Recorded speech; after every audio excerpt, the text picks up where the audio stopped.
intensely because there are limited outlets for the heat to escape. To find out more, this research facility is conducting large-scale fire tests in a disused road tunnel in Norway. Simulated trailers with various loads are set alight. The purpose of the tests is to investigate the heat generated by lorries carrying typical loads, such as packing crates and furniture. These experiments produce the world's highest heat release rating ever recorded in a tunnel fire test. But is margarine even more flammable? The Mont Blanc team calculates that the burning load of margarine may have created an even higher heat rating. The intensity of the fire on March 24, 1999 takes everyone by surprise, including Mont Blanc tunnel expert Jean Martinetti. The fire reached between 1,000 and 1,200 degrees. Nothing could withstand it. Everything melted, the ground, the concrete, the structure. It was completely unthinkable, a real crematorium. Investigators are shocked that such a simple cargo of margarine and flour, not classified as dangerous, could produce a fire almost as powerful as a 30,000-litre petrol tanker.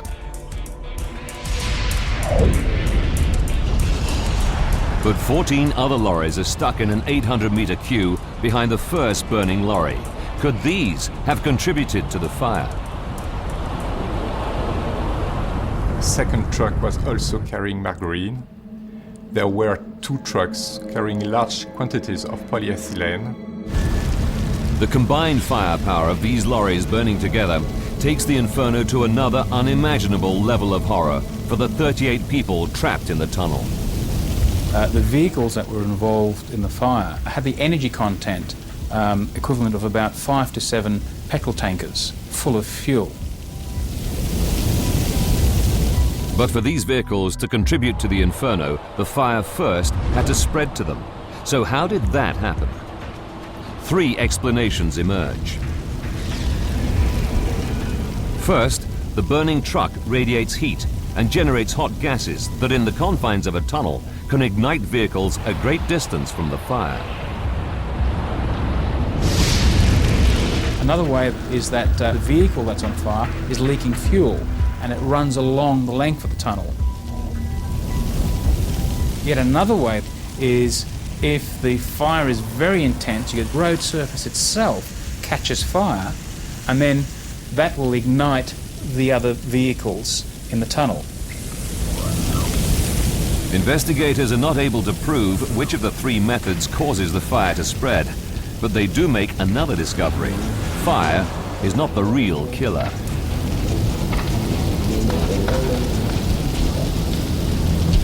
We found out later that people died in the cars before they could even open the doors and get out. So if fire is not the killer, what is?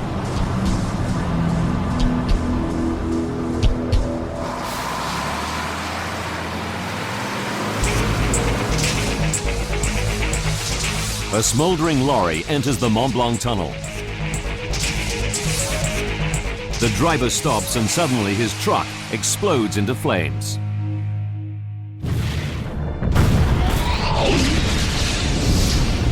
Investigators know that the driver manages to escape the Inferno by running towards Italy. But 38 motorists behind his lorry back towards France perish. Why?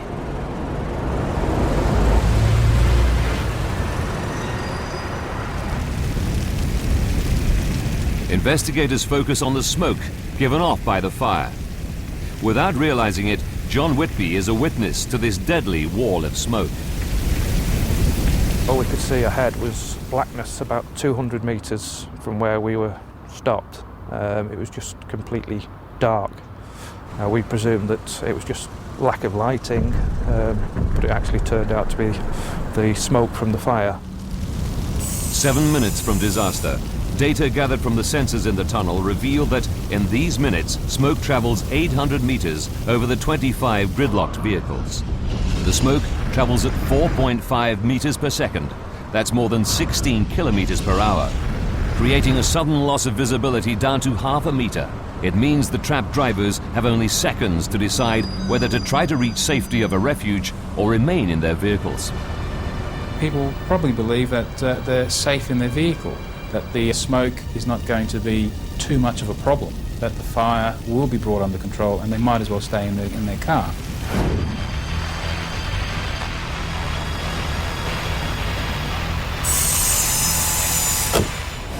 Four minutes to go. In the middle of the smoke, 4 cars do attempt to turn round. The tunnel is wide enough, so why don't they make it? Experts know that car engines need oxygen to work. The fire is consuming the oxygen and replacing it with carbon monoxide. Starved of oxygen, the vehicle's engines splutter and die. There's no way out. The fate for those who abandon their vehicles is equally bleak.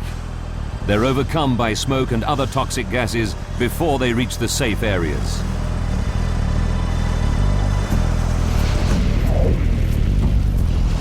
Analysis of the scene reveals that the smoke contains cyanide, a gas that no one can survive. The smoke fills the French half of the tunnel so rapidly that none of the 38 trapped people stands a chance. It's impossible for even the fittest individual to outrun.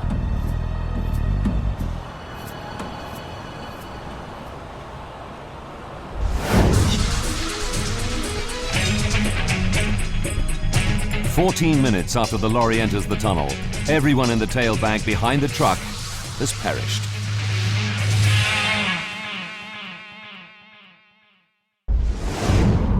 Investigators now turn their attention to why the deadly smoke moves towards France.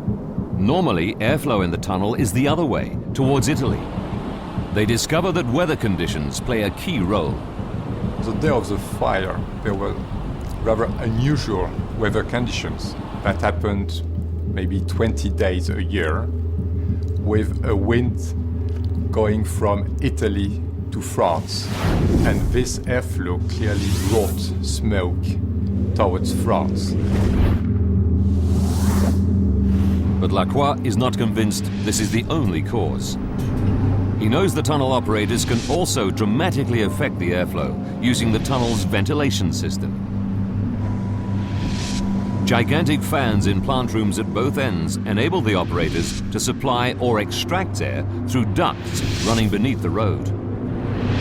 Normal operation requires ducts to supply air, but in the event of fire, duct 5 is supposed to be set to remove the smoke. Did operators carry out the correct emergency procedure? Jean Martinetti has studied the official reports and knows the tunnel inside out. He's shocked by what he learns. When the fire occurred, on the Italian side, according to the reports, the Italian operator blew fresh air in instead of extracting it. A soufflé de l'air frais au lieu de l'aspirer. The Italian tunnel operator sees motorists attempting to turn around. To aid their escape, he adjusts the ventilation settings and pumps in fresh air. The disruption of normal airflow plays a major role in the disaster. Although the air blown in from Italy undoubtedly saves some lives, including John Whitby's.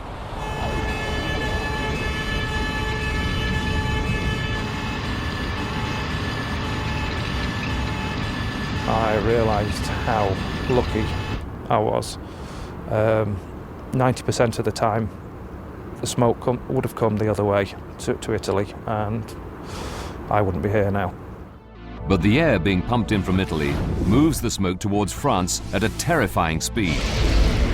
After enveloping the vehicles trapped behind the burning lorry, the smoke accelerates, now moving at 6 meters per second. On the French side, the whole French half of the tunnel was filled with smoke in little over half an hour.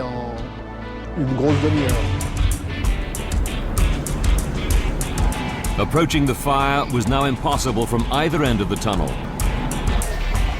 And all rescue attempts are called off.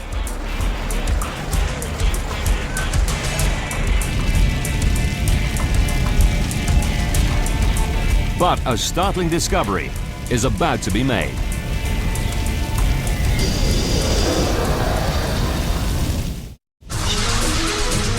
A fire in the Mont Blanc Tunnel between France and Italy becomes one of the worst road tunnel fires ever. A critical chain of events causes the disaster. And now investigators find the final link to that chain. Throughout the whole rescue, none of the emergency teams or tunnel operators were aware of the 38 trapped motorists. The closed-circuit TV cameras were so quickly blocked by the smoke, it was impossible for the tunnel operators to see them. Information is limited. Emergency telephones only work intermittently. And sensors that detected smoke were not adequate. In fact, one was even turned off the day before the fire. Worse still, there was no communication between the French and Italian rescuers. Even firefighters become trapped. It was a totally uncoordinated effort. Tackling a fire of this severity seems to take everyone by surprise. One of the serious problems we discovered during the investigation was that over 34 years of operation, there had only been one fire drill that had involved public fire brigades. It might explain why it's more than 3 hours after the fire begins that the last of the trapped Italian firefighters, Glari and his team, are brought out through the underground ventilation ducts. They were absolutely black. You couldn't see the colour of the helmets, of the uniforms, you couldn't see the colour of the fire engines.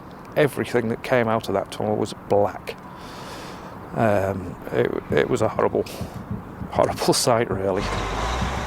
The Inferno rages for 53 hours before it's extinguished.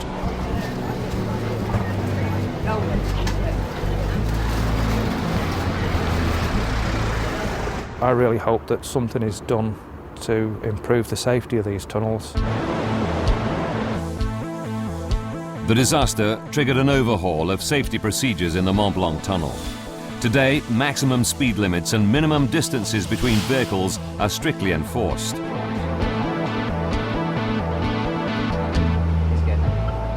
"17 previous fires in the tunnel were caused by lorries, but now sophisticated thermal sensors at each entrance scan all lorries to detect dangerous heat emissions before they enter the tunnel."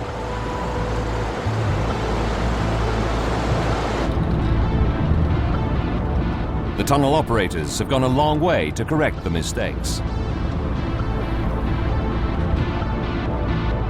Many changes have been made regarding safety in the Mont Blanc Tunnel. Probably one of the most important things is that now there is only one operator and using one single control center. They stage regular fire and evacuation drills.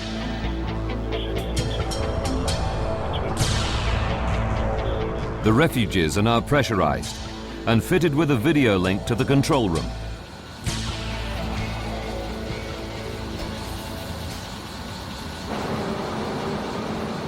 Staircases now connect them directly to evacuation channels below the road.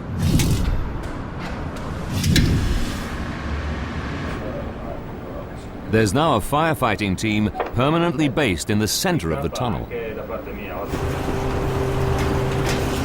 And fire trucks are equipped with heat-seeking systems so that they can locate people in zero visibility.